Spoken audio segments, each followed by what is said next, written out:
Hello बच्चों। तो last वाला वीडियो देखा। आधे घंटे का ही वीडियो बनाया था, बहुत छोटा था वीडियो, और आपके कहने पर मैंने जल्दी से वो वीडियो बना दिया था। अदरवाइज मैं फर्स्ट वीडियो आज ही आने वाला था।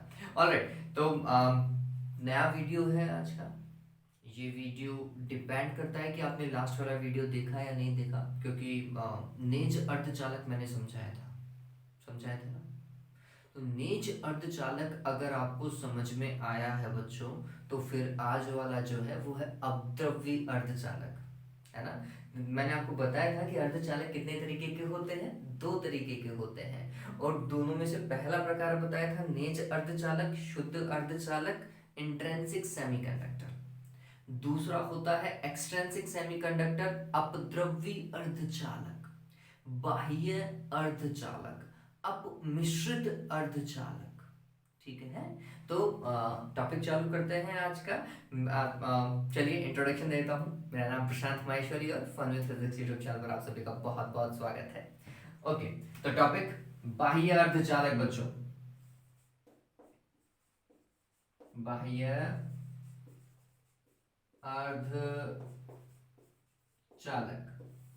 इंग्लिश में इन्हें बोलते हैं एक्सट्रिंसिक सेमीकंडक्टर। अब इनकी आवश्यकता क्यों पड़ी? जब हमारे पास में शुद्ध अर्धचालक था, तो फिर ये अशुद्ध या फिर अपद्रव्य अर्धचालकों की आवश्यकता क्यों पड़ी? इन्हें अपद्रव्य अर्धचालक भी बोलते हैं, क्यों पड़ी? ठीक है। तो पहली बात ध्यान में रख लीजिए बच्चों कि ये जो शुद्ध अर्धचालक होते हैं ना, जिन्हें हमने नेज अर्धचालक कहा, इनकी चालकता बहुत कम होती है। और अगर हमें सेमीकंडक्टर यूज करना है, तो कम से कम उनकी चालकता ऐसी तो हो जिससे हम हमारी चीजों को ऑपरेट करवा सके। जो इलेक्ट्रॉनिक डिवाइस हम बनाने वाले हैं उन्हें कम से कम ऑपरेट तो करवा सके, उनसे कम से कम काम तो निकलवा सके जो हमें काम करवाना है उनसे। ठीक है। तो चालकता थोड़ी ज्यादा होगी, तभी जाकर के हमारी करंट जो है, जो हम फ्लो करवाएंगे सर्किट के अंदर, वो अच्छे से फ्लो हो पाएगी और फंक्शनिंग जो है वो अच्छी हो पाएगी। ठीक है। तो इनकी आवश्यकता क्यों पड़ी? सिंपल सा रीजन था कि नेज अर्धचालकों की चालकता जो होती है वह कम होती है। अतः नेज अर्धचालकों की चालकता को बढ़ाने के लिए उनमें कुछ मात्रा में क्या की जाती है, या अल्प मात्रा में क्या की जाती है, अशुद्धियों का मिश्रण किया जाता है, और बनने वाला अर्धचालक क्या कहलाता है? बाह्य अर्धचालक या फिर अपद्रव्य अर्धचालक कहलाता है। ठीक है। चलिए, तो रीजन के साथ में मैं इसकी परिभाषा लिख देता हूं बच्चों कि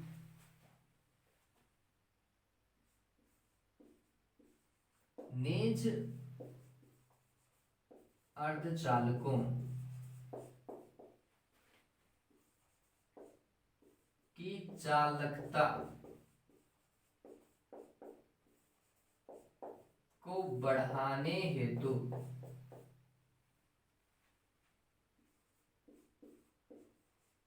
उनमें अल्प मात्रा में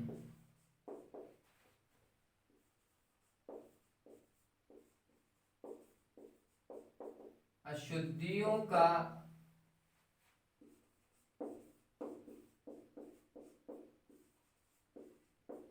मिश्रण कर उनकी चालकता को बढ़ाया जाता है, बढ़ाया जाता है, तथा प्राप्त नया अर्धचालक क्या कहलाता है बच्चों? अपद्रव्य या फिर बाह्य या फिर अपमिश्रित अर्धचालक कहलाता है। अर्धचालक कहलाता है।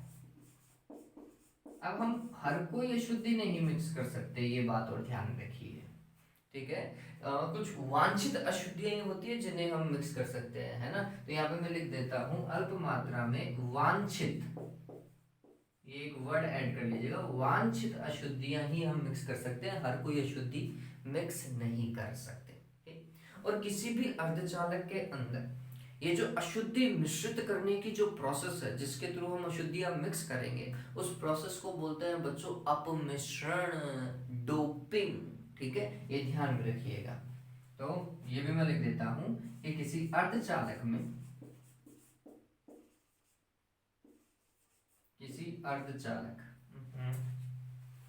शुद्ध अर्धचालक लिख देते हैं, किसी नेज अथवा शुद्ध अर्धचालक में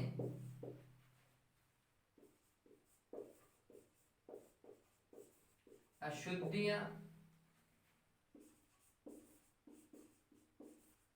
मिश्रित करने की प्रक्रिया को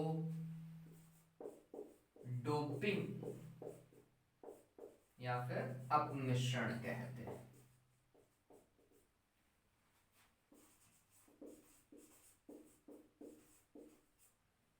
ठीक है, अब कौन कौन सी अशुद्धियां मिक्स कर सकते हैं? नेक्स्ट क्वेश्चन आंसर है बच्चों कि हमें पता है कि सिलिकॉन या फिर जर्मेनियम, जिन्हें हम शुद्ध अर्धचालक मान रहे हैं, इन शुद्ध अर्धचालकों की संयोजकता होती है 4।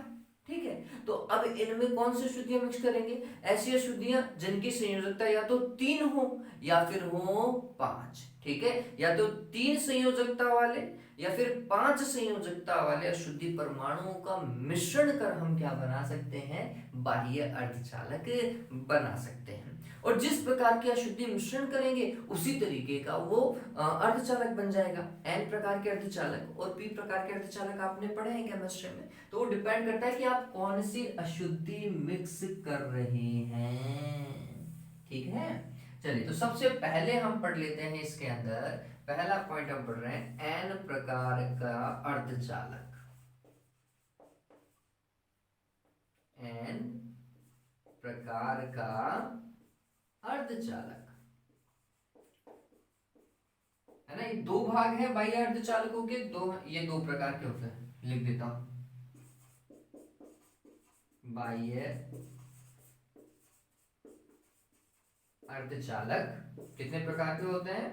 2 प्रकार के होते हैं।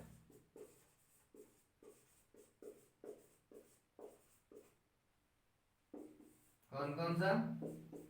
एक तो होता है एन टाइप और दूसरा होता है कौन सा? पी टाइप अर्धचालक। ठीक है, तो एन टाइप अर्धचालक और पी टाइप अर्धचालक लिख लीजिएगा। बहुत सारे बच्चे मेरे को ये बोलते हैं कि सर नोट्स नोट्स नोट्स, तो बच्चों मैं यहाँ पे नोट्स लिख ही रहा हूँ आपके लिए। ठीक है, तो यहाँ से आप मेरे साथ में उतारते चले, वो नोट्स बेस्ट है ना, उनसे अपना काम पूरा अच्छे से बैठ जाएगा। और तो वैसे मैंने टेलीग्राम में आपको नोट्स दे रखे हैं। चलिए, तो ये एन प्रकार का अर्धचालक, एन टाइप सेमीकंडक्टर, अब देखो नाम से पता चल रहा है क्या, एन मतलब नेगेटिव। आप समझ के चलो, एक तरीके से याद रखने के दृष्टिकोण से हम इसे क्या मान के चले? नेगेटिव। मतलब एक ऐसा अर्धचालक जिसके अंदर नेगेटिव चार्ज मतलब ऋणात्मक आवेश जो है वो ज्यादा प्रभावी होता है, या फिर अधिकांश धारा जो है वो ऋणात्मक आवेशों के कारण बहती है। ये बात ध्यान में रखो। अर्धचालक हमने जब भी पढ़ा है, हमने बोला है कि जो धारा है वो इलेक्ट्रॉन्स और होल्स दोनों के कारण बहती है। लेकिन जब हम एन प्रकार के अर्धचालक बोलते हैं तो इनमें अधिकांश धारा किसके कारण बहती है? आंसर है इलेक्ट्रॉन्स के कारण बहती है। ठीक है, और थोड़ा सा भाग किसके कारण होता है? होल्स के कारण होता है। अधिकांश से हम कह सकते हैं कि लगभग 99% से अधिक धारा जो है वो इलेक्ट्रॉन्स के कारण बह रही है, जबकि 1% के आसपास जो है वो होल्स के कारण बह रही है। क्यों बह रही है वो अपन देखेंगे। ठीक है, तो एन प्रकार के अर्धचालकों में इलेक्ट्रॉन्स जो है वो प्रभावी है ना, एन मतलब नेगेटिव मान के चलोगे। अब ये कैसे बनाए जाएंगे? तो हम बोलते हैं कि सिलिकॉन 4 संयोजकता वाला परमाणु है, और जब किसी सिलिकॉन या जर्मेनियम के अंदर 5 संयोजी है ना, 5 संयोजी अशुद्धि तत्वों का क्या किया जाता है? मिश्रण किया जाता है, तो प्राप्त अर्धचालक क्या होता है बच्चों? एन प्रकार का अर्धचालक होता है। ये बात ध्यान में रखो, ठीक है। कौन कौन सी 5 संयोजक कौन सी, तो मैं आपको बोलूंगा ये एक वर्ड ध्यान में रख लो, आपकी सरकार, ठीक है।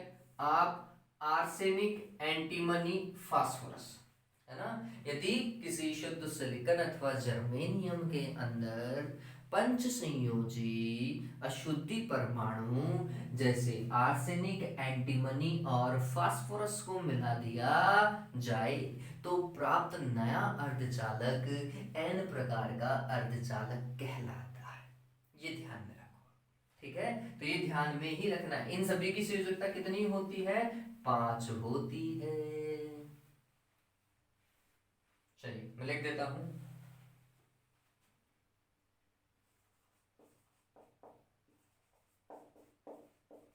जब किसी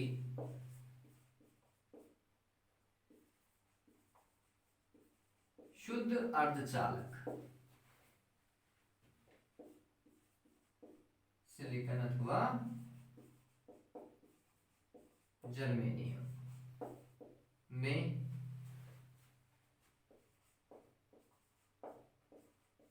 पंच संयोजी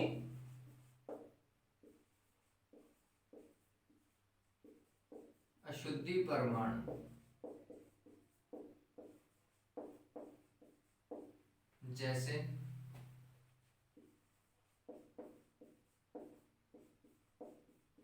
आर्सेनिक, आर्सेनिक को क्या लिखते हैं, एएस लिखते हैं, आर्सेनिक, एंटीमनी, एंटीमनी को क्या एसपी अथवा फास्फोरस,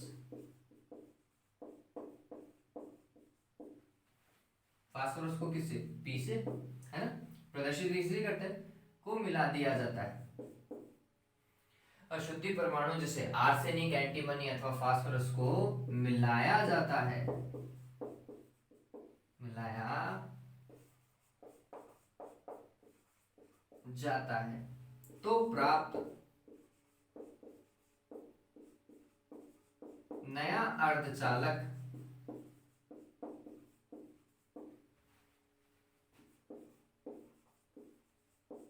एन प्रकार का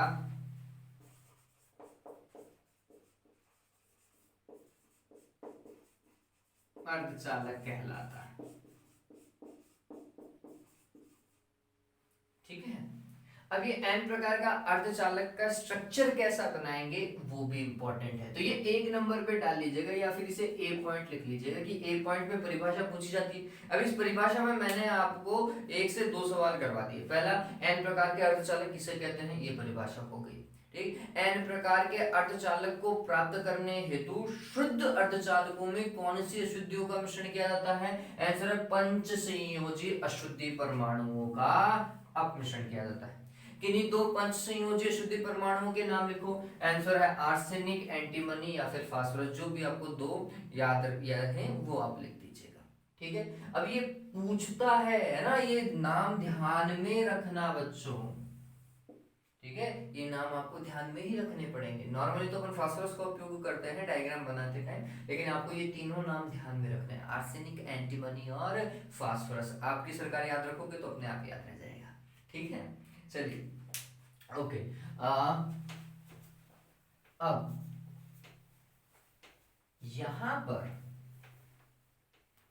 अगर हमें बनाना हो कि एन प्रकार का अर्धचालक कैसे बनाया जाए, किस तरीके से हम उसमें बॉन्डिंग को प्रदर्शित करें और कैसे हमें पता चला कि इलेक्ट्रॉन की अधिकता है।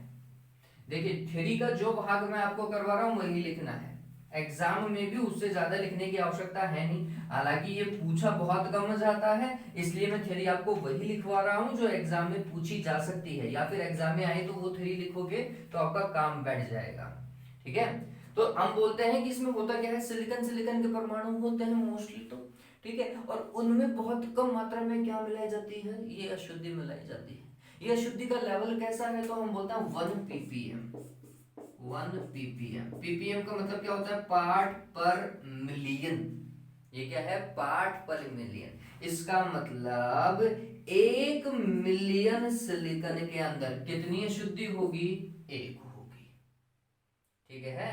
तो अगर अशुद्धि और सिलिकॉन परमाणुओं का अनुपात देखा जाए तो अशुद्धि कितनी, एक, और उस एक अशुद्धि के लिए कितने सिलिकॉन परमाणु होने चाहिए, आंसर है 1 मिलियन सिलिकॉन परमाणु होने चाहिए या जर्मेनियम परमाणु होने चाहिए।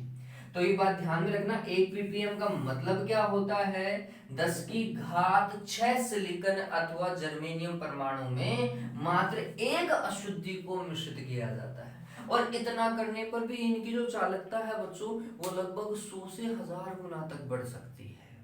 ठीक है, तो ये एक बहुत बड़ा मतलब अशुद्धि कम मिश्रित कर रहे हैं लेकिन चालकता पर प्रभाव बहुत ज्यादा पड़ रहा है। तो हमें ज्यादा शुद्धि मिश्रित करने की आवश्यकता नहीं है चालकता को बढ़ाने के लिए, बहुत कम मात्रा में भी अगर अशुद्धि मिश्रित कर दी और वो अशुद्धि सही तरीके से एडजस्ट हो गई क्रिस्टल के अंदर तो चालकता ऑटोमेटिकली बढ़ जाती है। ठीक है, अब देखिए बॉन्डिंग कैसे बनती है, तो मोस्टली तो सिलिकॉन के ही होंगे और उन सिलिकॉन के अंदर कहीं ना कहीं अशुद्धि क्या हो जाती है, अपने आप में एडजस्ट हो जाती है। चलिए तो सबसे पहले मैं सिलिकॉन बना देता हूं कि हमने बनाया कैसा था सिलिकॉन को।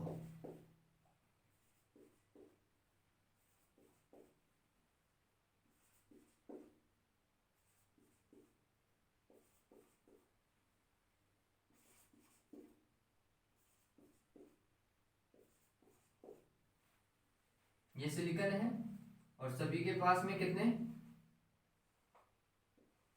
4 4 इलेक्ट्रॉन है बाह्य कक्षक में।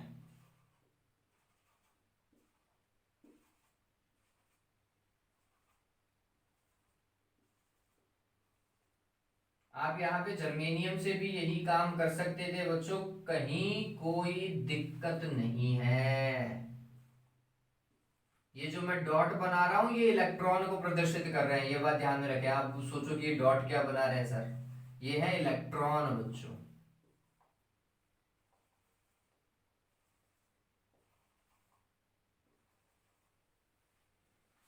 ठीक है, तो अब इनके अंदर बॉन्डिंग कैसे होती है आप सभी को पता है, ऐसा।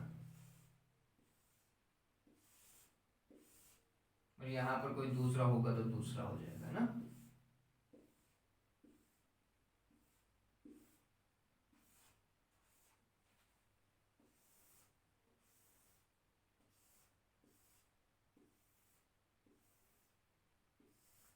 ऐसे एक सिलिकॉन परमाणु अपने निकटवर्ती 4 सिलिकॉन परमाणुओं से सहसंयोजक बंध के द्वारा क्या होता है, जुड़ा हुआ रहता है। कौन से बंध के द्वारा, सहसंयोजक बंध। ठीक है, ध्यान में रखें, खैर आपको तो पता है ये।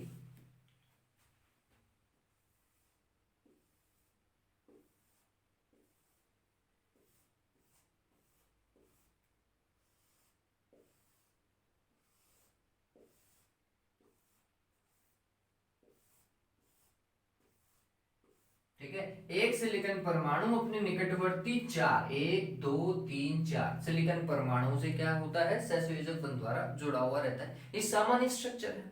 अब हमने क्या करना है, अशुद्धि मिश्रित करनी है। लेट्स सपोज करो फास्फोरस। ठीक है, फास्फोरस क्या है, तो हम बोलते हैं कि ये 5वें समूह की अशुद्धि है या फिर 15वें वर्ग की अशुद्धि है। ठीक है, या तो 5वां समूह आवर्त सारणी का या फिर 15वां वर्ग आवर्त सारणी का। ठीक है, तो ये बात ध्यान में रखिए। ये खैर ये ध्यान में नहीं रहे तो भी कोई दिक्कत नहीं है, लिखने में तो यही ठीक है जो मैंने लिख रखा है। लेकिन ध्यान में रखो सिलिकॉन जो है वो 14th लाइन है आवर्त सारणी की। सिलिकॉन वाली जो चतुसंयोजी वाली लाइन है ना वो 14th लाइन है। फिर 15th लाइन के अंदर ये वाले आ जाएंगे जिसमें ये मिलेंगे आपको। ठीक है, 13 लाइन में ऐसे जिनमें 3 संयोजकता वाले परमाणु मिलेंगे। ठीक है, उसे थर्ड ग्रुप बोलते हैं आवर्त सारणी का। चलिए तो अब हम मिला रहे हैं इसमें फास्फोरस। ठीक है, और वो फास्फोरस जो है वो इस स्ट्रक्चर में अपने आप को क्या कर लेता है, एडजस्ट कर लेता है। वो क्या करता है, एक सिलिकॉन को अपने स्थान से हटाता है, ये हटा दिया। ठीक है, और इसकी जगह क्या आ गया बच्चों, फास्फोरस। ये पी है, दिखाई दे रहा है बच्चों, ये पी है, फास्फोरस आ गया इसकी जगह। फास्फोरस के बाह्य कोश में कितने इलेक्ट्रॉन, आंसर है 5। अभी मैंने कितने शो कर रखे हैं, 4 कर रखे हैं, तो ये लो एक 5वां और शो कर देते हैं। ये 5वां इलेक्ट्रॉन। ठीक है, अब क्या हुआ बच्चों, तो आंसर है फास्फोरस के बाह्य कक्षक में स्थित 4 इलेक्ट्रॉन अन्य 4 सिलिकॉन परमाणुओं के साथ सहसंयोजक बंध बना लेते हैं, लेकिन एक इलेक्ट्रॉन अभी भी सिलिकॉन परमाणु के साथ में सहसंयोजक बंध नहीं बना पाता, अर्थात यह इलेक्ट्रॉन मुक्त अवस्था में रह जाता है। एक बात ये भी है कि ये जो बचा हुआ इलेक्ट्रॉन है वो वास्तविकता में इस फास्फोरस से दुर्बल बंध से जुड़ा हुआ है, ये बात और ध्यान में रखना है ना। मतलब इसको थोड़ी सी भी एनर्जी देंगे ये भाई साहब ये भाग छूटेगा, इससे फास्फोरस के पास में रहेगा ही नहीं। ठीक है, तो कुल मिलाकर के ये एक इलेक्ट्रॉन जो है वो अधिक हो गया। ठीक, और ये जो एक इलेक्ट्रॉन बच गया जो सहसंयोजक बंध नहीं बना पाया, ये इस क्रिस्टल के अंदर, ये सिलिकॉन परमाणु का ये जो क्रिस्टल बना हुआ है इसके अंदर मूव करने के लिए स्वतंत्र रहता है, गति करने के लिए क्या रहता है, स्वतंत्र रहता है, अर्थात ये मुक्त इलेक्ट्रॉन है। और इस मुक्त इलेक्ट्रॉन के कारण ही क्या होती है, अधिकांश धारा का क्या होता है, प्रवाह होता है ना। ये चालकता क्यों प्रदर्शित कर पाते हैं, इस मुक्त इलेक्ट्रॉन के कारण, मुक्त इलेक्ट्रॉन। डन है ये बात। तो अब ये मुक्त इलेक्ट्रॉन कितने होंगे, जितनी आप अशुद्धि मिश्रित करोगे। कितनी अशुद्धि, तो हम बोलते हैं 10⁶ सिलिकॉन या जर्मेनियम में सिर्फ एक अशुद्धि। ये एक बेसिक लॉजिक हो गया, तो है बहुत कम लेकिन इससे काम बैठ जाएगा। ठीक, चलिए अब ये तो समझो, एक तो इन इलेक्ट्रॉन्स के कारण मेनली धारा बहेगी। अब मैं बोल रहा हूँ कि क्या होता है कि इलेक्ट्रॉन्स और होल्स दोनों के कारण क्या होती है, धारा बहती है। बहती है नहीं बहती है, ये भी मैंने बताया कि इनमें अधिकांश धारा किसके कारण बहती है, मुक्त इलेक्ट्रॉन्स के कारण। अब आपको देखो यहाँ पे इलेक्ट्रॉन से मुक्त अवस्था में दिखाई देंगे। ठीक है, चलिए अब थोड़ा सा आगे बढ़ते हैं। आगे क्या है, ये थोड़ा समझने लायक बात है कि बच्चों, हम जब किसी भी इक्विपमेंट को यूज करते हैं तो उसे रूम टेम्परेचर के ऊपर ही यूज किया जाएगा। नॉर्मल सी बात है कि सामान्यतः कमरे के ताप पर ही सारे प्रयोग किए जाने चाहिए, या फिर एक ये स्ट्रक्चर, ये जो टेम्परेचर है यही रहता है सामान्यतः। तो हम बोलते हैं कि ये जो सिलिकॉन क्रिस्टल यूज होने वाला है वो रूम टेम्परेचर या इससे ज्यादा टेम्परेचर के ऊपर यूज होने वाला है। तो जब हम रूम टेम्परेचर की बात करते हैं, कमरे के ताप की बात करते हैं, तो कमरे के ताप पर क्या होता है बच्चों, 10⁻10 सिलिकॉन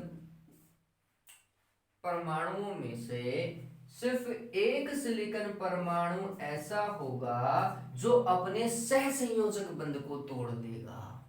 अपने सहसंयोजक बंध को तोड़ने के कारण, समझना इस चीज को, सहसंयोजक बंध को तोड़ने के कारण क्या होता है, एक इलेक्ट्रॉन और एक होल बनेगा। ठीक है, तो एक सहसंयोजक बंध टूटा, एक सहसंयोजक बंध से एक इलेक्ट्रॉन कहां गया, आंसर है चालन वाला जो बैंड था उसमें चला गया। एक होल कहां चला गया, आंसर है संयोजी बैंड में रह गया। ठीक है, तो संयोजी बैंड में एक होल, ठीक है, और चालन बैंड में एक इलेक्ट्रॉन, किसके कारण, आंसर है तापीय ऊर्जा के कारण। ये तापीय ऊर्जा कहां मिली, रूम टेम्परेचर के कारण मिली।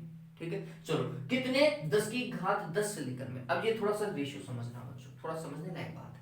ठीक, यहां पर मैं बोल रहा हूं कि 10⁻6 सिलिकॉन में एक अशुद्धि, तो 10⁻10 में कितनी अशुद्धि मिक्स करनी पड़ेगी, तो ये रेशियो सेम रहना चाहिए। यहाँ पे 10⁻10 करो तो यहाँ पे अशुद्धि परमाणु कितने हो गए, 10⁻4।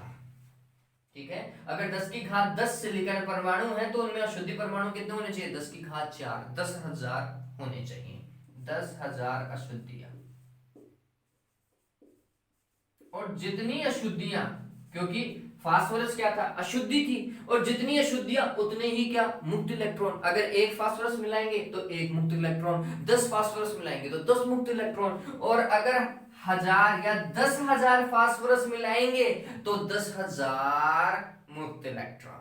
ठीक, तो अब समझना इस चीज को, थोड़ा समझने वाली बात है कि सामान्य ताप पर या कमरे के ताप पर एक इलेक्ट्रॉन तो आता है कहां से, इसके बंध के टूटने से, ताप जनित इलेक्ट्रॉन, और 10,000 इलेक्ट्रॉन कहां से आते हैं, आंसर है जो शुद्धि परमाणु हमने मिश्रित किया है उससे। तो अधिकांश इलेक्ट्रॉन कहां से, अशुद्धि परमाणु से।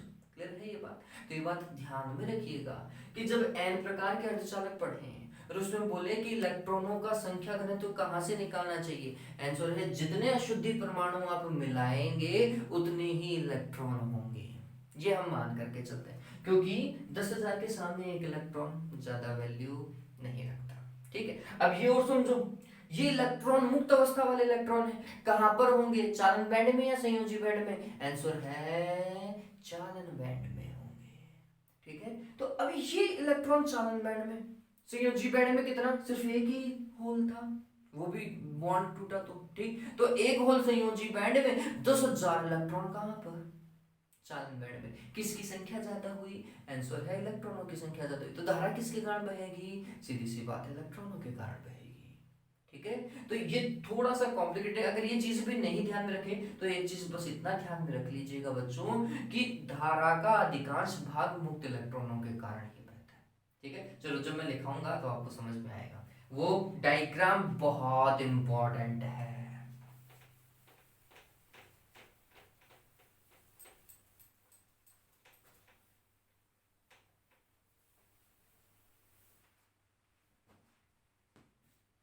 ठीक है, तो काम करना चालू करते हैं। यहाँ पे नेक्स्ट पॉइंट मैं लिख देता हूं। अब हम मान रहे हैं कि फास्फोरस की शुद्धि मिला रहे हैं, वो वाला डायग्राम। ठीक, तो जब सिलिकॉन अथवा जर्मेनियम में फास्फोरस की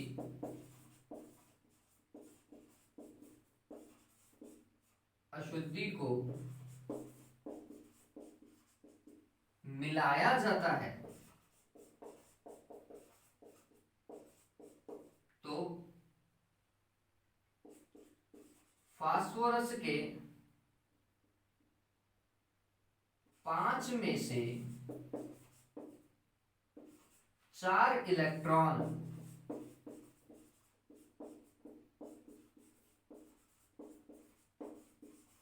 निकटवर्ती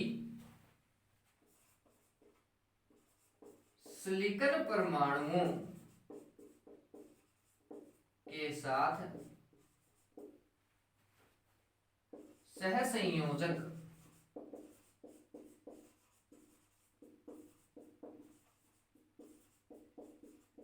बंध बना लेता है, जबकि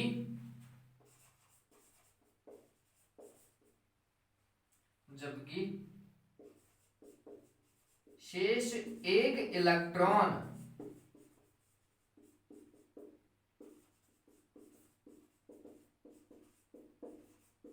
क्रिस्टल में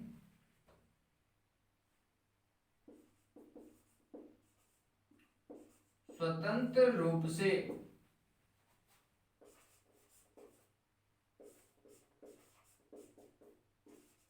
गमन करने हेतु मुक्त रहता है एवं इसी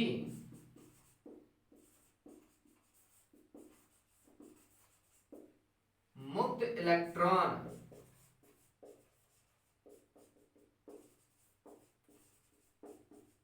के कारण ही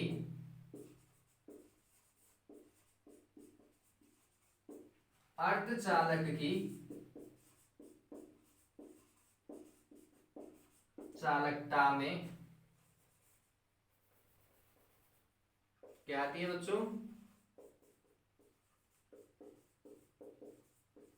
वृद्धि आती है। सामान्यतः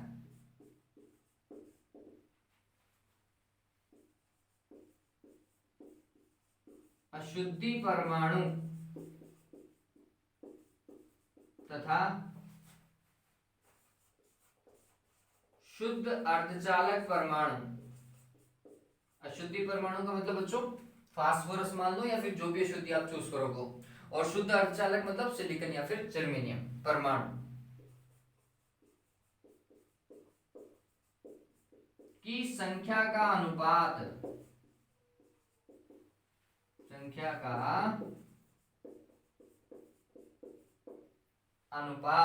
कितना होता है, अशुद्धि परमाणु 1 और उसके लिए शुद्ध सिलिकॉन या जर्मेनियम कितने, 10 की घात 6 होता है।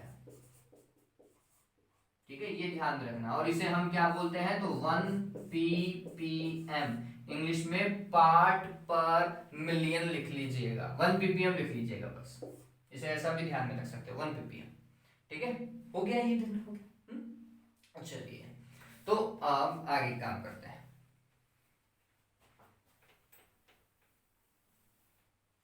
अब ये डायग्राम बना लेना, ये लिखने के बाद में ये डायग्राम बन जाना चाहिए। ठीक, अब थोड़ा सा आगे और समझ लेते हैं अपन। ये जो इलेक्ट्रॉन है बच्चों, ये क्या करता है, इस पूरे क्रिस्टल के अंदर घूमने के लिए स्वतंत्र रहता है। ठीक है, इस इलेक्ट्रॉन के कारण ही ये क्या कर पाते हैं, चालकता प्रदर्शित कर पाते हैं। ये इलेक्ट्रॉन कहाँ होगा, आंसर है चालन बैंड के पास में चला जाना चाहिए। ठीक, अब नेक्स्ट भाग ये है कि जितना अधिक अशुद्धि मिश्रण किया जाए उतनी ही चालकता क्या हो जानी चाहिए, बढ़ जानी चाहिए। लेकिन हम ऐसा करते नहीं है, हम हमेशा इस रेशो का ही क्या करते हैं, पालन करते हैं, क्योंकि इससे हमारा काम क्या हो जाता है, आसानी से हो जाता है, इससे ज्यादा करने की आवश्यकता नहीं रहती है। ठीक है, चलिए, तो अब अपन को क्या काम करना है, इसका एक क्रिस्टल बनाना है, जिसमें हम बताएंगे कि अधिकांश धारा इलेक्ट्रॉन्स के कारण बह रही है, इसलिए इलेक्ट्रॉन्स जो हैं वो n प्रकार के अर्धचालकों में बहुसंख्यक आवेशवाहक है। इनकी संख्या क्या होती है, बहुत ज्यादा होती है मुक्त इलेक्ट्रॉनों की, किससे, होल्स की तुलना में। ठीक है, तो ये बात ध्यान में रखना, n प्रकार के अर्धचालकों में बहुसंख्यक आवेशवाहक कौन से होते हैं, आंसर है इलेक्ट्रॉन्स। और अल्पसंख्यक कौन से, जिनकी संख्या कम होगी, वो कौन से होंगे, होल्स होंगे। ठीक है, तो ये ध्यान में रखने वाली बात है बच्चों। अब इन ये जो अशुद्धि परमाणु है ना बच्चों, इनका भी एक नाम है। ये क्या करता है, देखो फास्फोरस क्या करेगा वो थोड़ा समझना। फास्फोरस के पास में 5 इलेक्ट्रॉन है, 5 में से 4 ने सहसंयोजक बंध बनाया। ये जो पांचवा इलेक्ट्रॉन है ना बच्चों, ये पांचवा इलेक्ट्रॉन ये सिलिकॉन क्रिस्टल को क्या कर देता है, दान में दे देता है कि तुम रख लो भैया। ठीक है, जैसे इसने सिलिकॉन क्रिस्टल को ये दे दिया, वैसे ही फास्फोरस से एक इलेक्ट्रॉन की क्या हुई, कमी हुई। एक इलेक्ट्रॉन की कमी हुई तो ये फास्फोरस कैसा बनेगा, प्लस का आयन बनेगा या फिर माइनस का आयन बनेगा। सोचो, सोचने वाली बात है कि अगर फास्फोरस से एक इलेक्ट्रॉन हट गया है ना, इसके बाह्य कोष्ठक निकल गया है, ठीक, रहा क्रिस्टल के अंदर ही, ठीक, लेकिन फास्फोरस से निकल गया।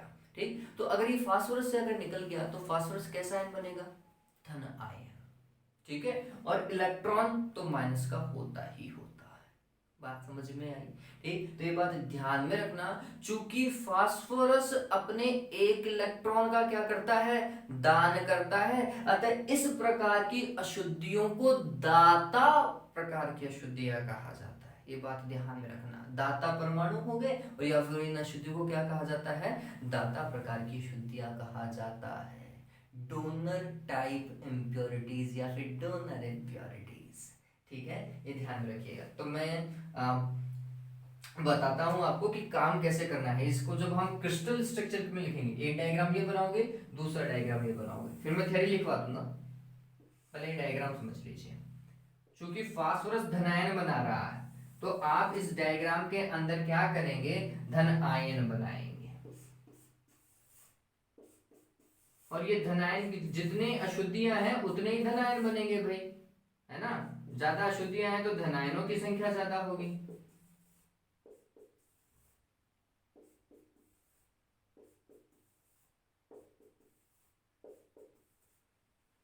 और जितने फास्फोरस हैं उतने धनायन, और जितने फास्फोरस हैं उतने ही मुक्त इलेक्ट्रॉन भी। ठीक है, तो जितने धनायन है उतने ही मुक्त इलेक्ट्रॉन भी हैं। तो ये लो मुक्त इलेक्ट्रॉन, ऐसा समझ रहे हो, ऐसा शो किया हमने। आप चाहो तो अलग भी कर सकते हो, कोई दिक्कत नहीं है। क्यों, क्योंकि ये मुक्त इलेक्ट्रॉन विचरण करने हेतु स्वतंत्र होता है, क्रिस्टल में घूमने हेतु स्वतंत्र होता है, जबकि धनायन नहीं होता। क्यों, धनायन कौन बना, फास्फोरस, और फास्फोरस किससे जकड़ा हुआ है, आंसर है सिलिकॉन परमाणुओं से जकड़ा हुआ है। ठीक है, तो अब ये तो बेचारा अपनी जगह पर फिक्स हो गया, तो धनायन जो है वो हिल नहीं सकता, फास्फोरस अपनी जगह पर नहीं हिल सकता, यही तो प्लस का बनाएगा, ये नहीं हिलेगा। कौन हिलेगा, इसका मुक्त इलेक्ट्रॉन घूमने के लिए स्वतंत्र है। ठीक है, तो इसे इमोबाइल बोलते हैं, धनायन को क्या बोलते हैं, इमोबाइल आयन। ठीक है, इमोबाइल का मतलब जो बेचारा चल ही ना पाए। ठीक है, या इमोबाइल चार्ज। और ये जो इलेक्ट्रॉन है वो चल सकता है, ठीक है, तो इसे बोलते हैं मोबाइल चार्ज कैरियर्स। मोबाइल, जैसे मोबाइल को तो कहीं भी ले जा सकते हो ना, ठीक है, तो ये इनको इलेक्ट्रॉन्स को क्या बोला जाता है, मोबाइल चार्ज कैरियर्स। ठीक है,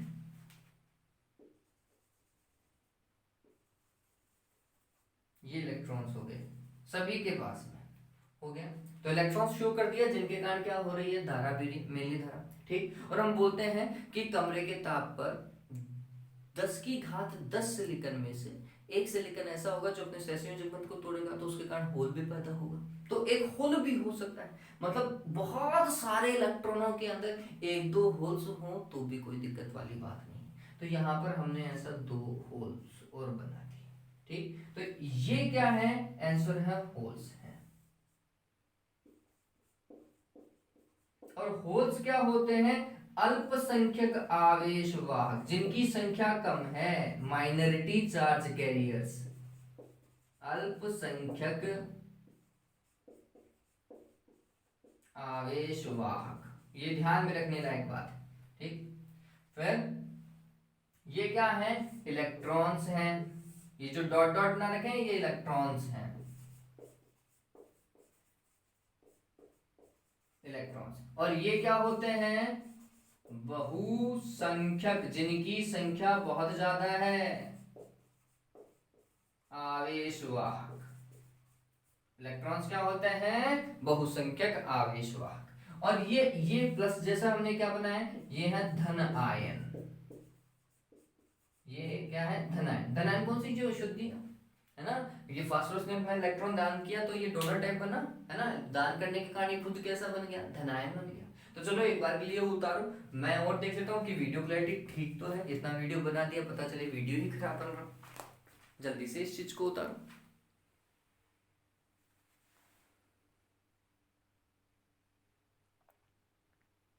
ओके, ये डन है।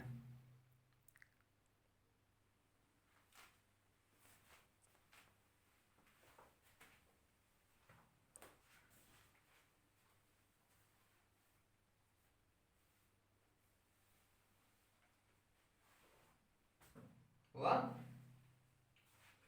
ये डायग्राम अच्छे से बनाए बच्चों, है ना, और परिभाषा ये चीज तो आपको लिखनी ही लिखनी है। ओके, अब इसके आगे बहुसंख्यक वाली लाइन को लिखाना है, और क्या कहते हैं, दाता प्रकार की अशुद्धियां लिखाना है। इतने से हमारा काम बैठ जाएगा। ठीक है, चलो मैं हटा दूं इस चीज को, ये थ्योरी का ए और बी पार्ट हटा रहा हूं, अब सी पार्ट लिखेंगे, और जो इंपॉर्टेंट है वही ध्यान में रखिएगा, वही मैं लिखा रहा हूं। इससे ज्यादा रामायण याद रखने की आवश्यकता नहीं है इनमें।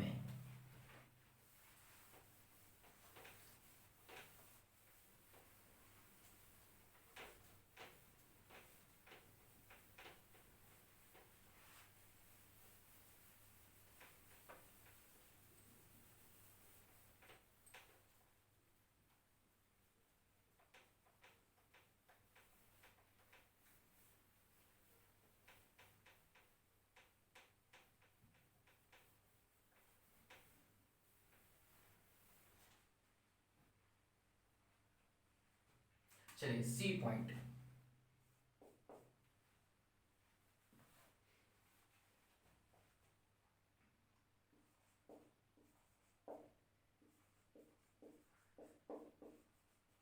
पंच संयोजी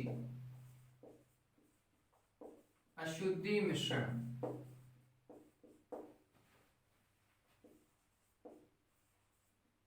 के कारण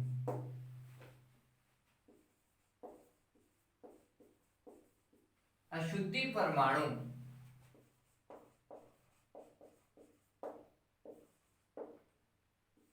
सिलिकॉन क्रिस्टल को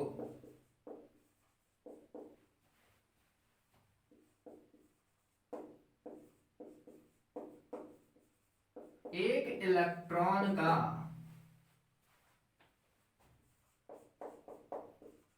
दान करता है, जिसके कारण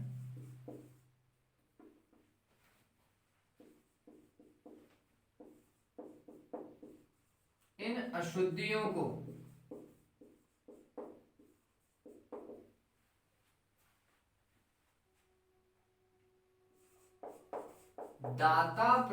की अशुद्धियां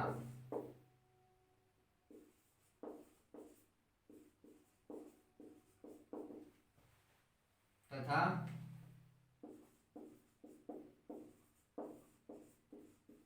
अशुद्धि परमाणु को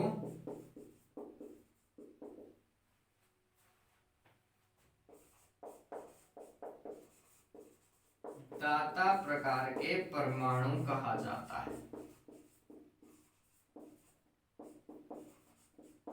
कहा जाता है। ठीक है, अब ये ध्यान में रखो, एग्जाम में ये भी आ सकता है कि किन्हीं दो दाता प्रकार की अशुद्धियों के नाम लिखो, तो कौन कौन सी? आर्सेनिक, एंटीमनी और फास्फोरस, कोई से भी दो लिख दीजिएगा। ठीक है, ये हो गया। फिर डी, इनमें क्या होती है? इलेक्ट्रॉन्स की संख्या क्या होती है? होल्स की तुलना में बहुत ज्यादा होती है। और इलेक्ट्रॉन्स कहाँ? चालन बैंड में। होल्स कहाँ? संयोजी बैंड में। तो इस लाइन को समझिएगा। ठीक, तो ध्यान रखिएगा, एन प्रकार के, ये लाइन बहुत इंपॉर्टेंट है, एन प्रकार के अर्धचालकों में, अर्धचालकों में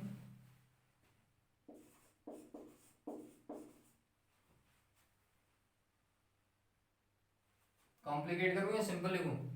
चलो सिंपल लिख देता हूं। इलेक्ट्रॉन्स की संख्या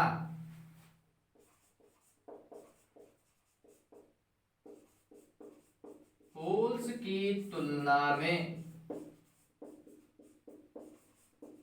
बहुत अधिक होती है।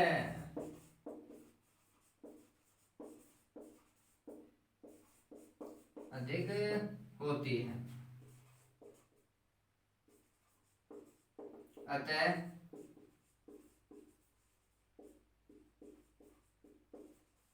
इलेक्ट्रॉन्स को क्या? बहुसंख्यक आवेशवाहक, बहुसंख्यक आवेशवाहक को अंग्रेजी में बोलेंगे बच्चों मेजॉरिटी चार्ज कैरियर्स कहते हैं। इलेक्ट्रॉन्स को बहुसंख्यक आवेशवाहक तथा होल्स क्या हो गए? कम संख्या वाले हो गए। होल्स को अल्पसंख्यक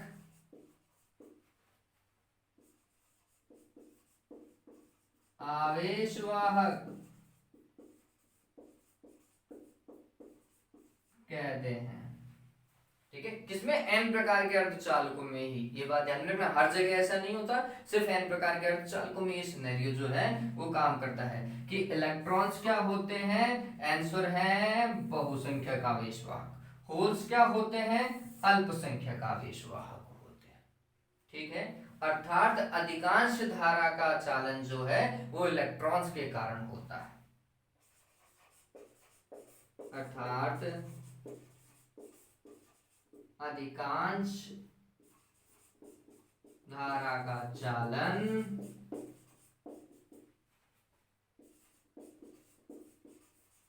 इलेक्ट्रॉन्स के कारण होता है, कारण होता है।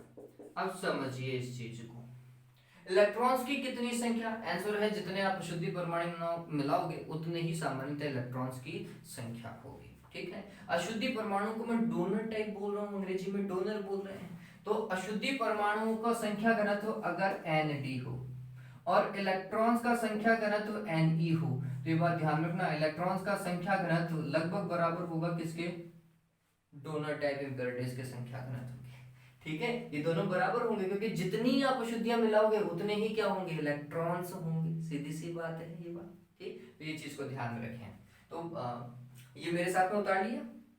चलिए, अब वो वाली लाइन वहां से अपन को उतारनी पड़ेगी बच्चों, हटा दो इस चीज को।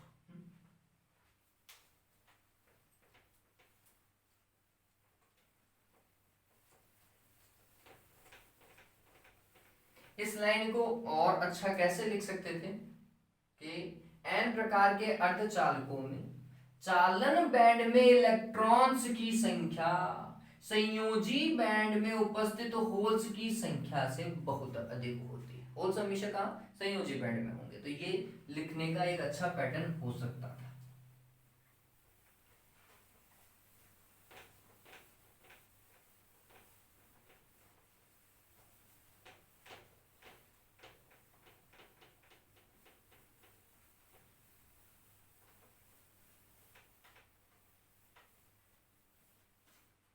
अब समझिए डी ई, यदि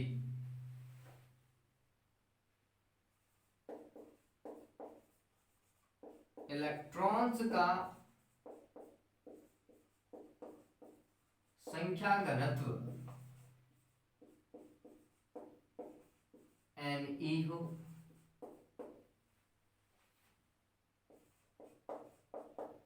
दाता प्रकार की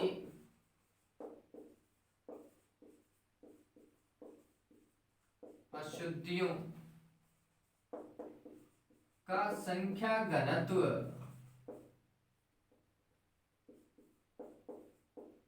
क्या हो, NH, वो NH लिखा हुआ है, सॉरी NH नहीं, ND, डोनर टाइप है ना, ND हो, तथा होल्स का संख्या घनत्व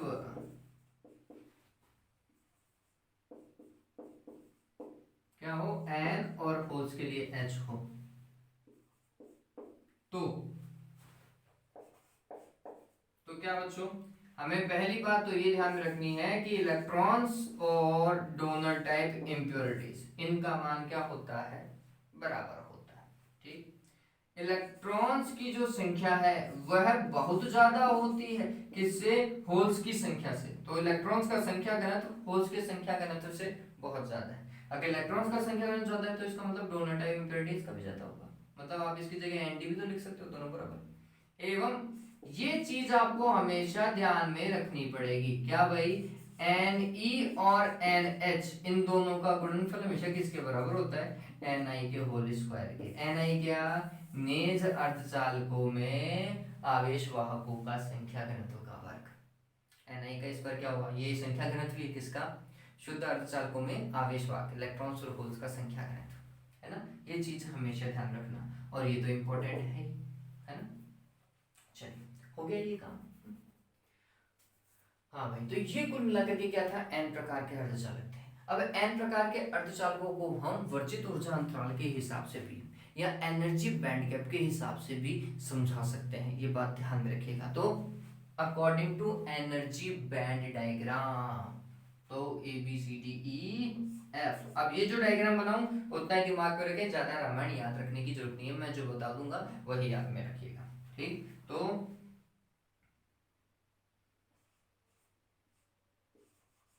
ऊर्जा बैंड आरेख से, अब ऊर्जा बैंड आरेख किसके लिए, एन प्रकार के अर्धचालकों के लिए। तो ये कैसा बनेगा वो ध्यान में रखो बच्चों। सबसे नीचे कौन सा बैंड होता है, आंसर है संयोजी बैंड होता है। ठीक, सबसे ऊपर कौन सा बैंड होता है, आंसर है चालन बैंड होता है, चालन।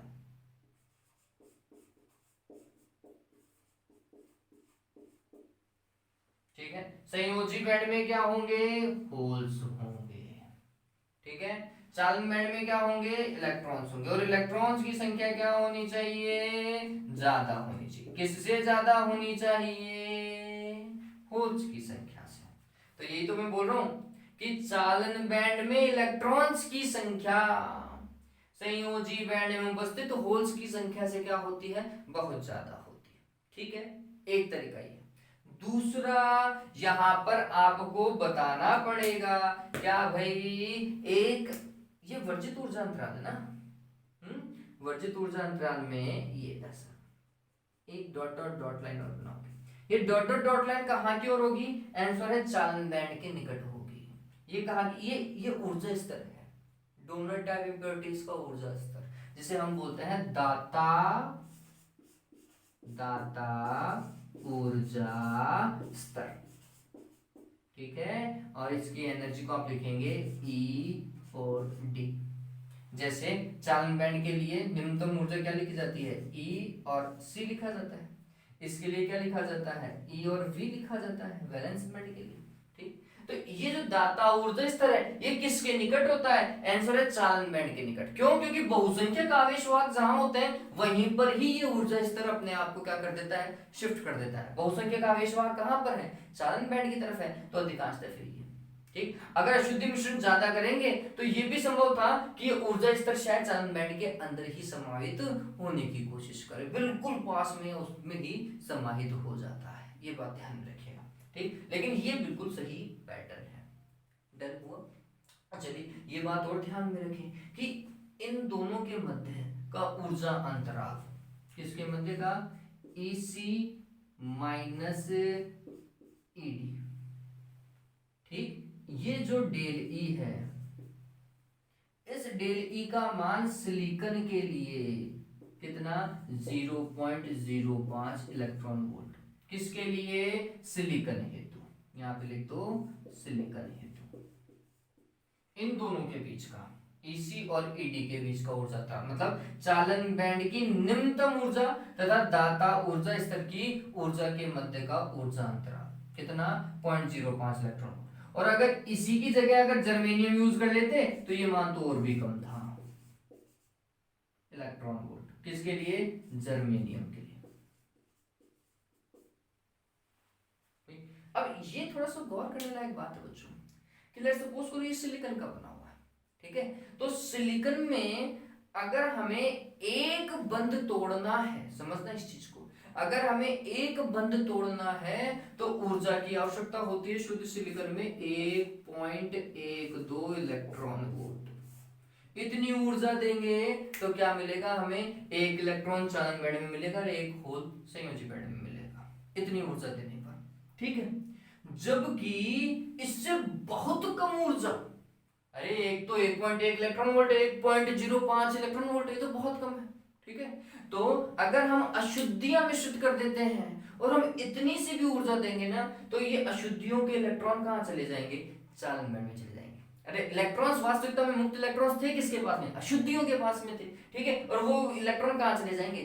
चालन बैंड में। कितनी ऊर्जा देने पर? मात्र इतनी सी ऊर्जा देने पर, ठीक है। तो बहुत कम ऊर्जा देने पर बहुत सारे इलेक्ट्रॉन कहां की ओर शिफ्ट हो जाते हैं? चालन बैंड में शिफ्ट हो जाते हैं, इसलिए इनकी चालकता बढ़ जाती है, ठीक है। तो ये डायग्राम इंपॉर्टेंट हो गया।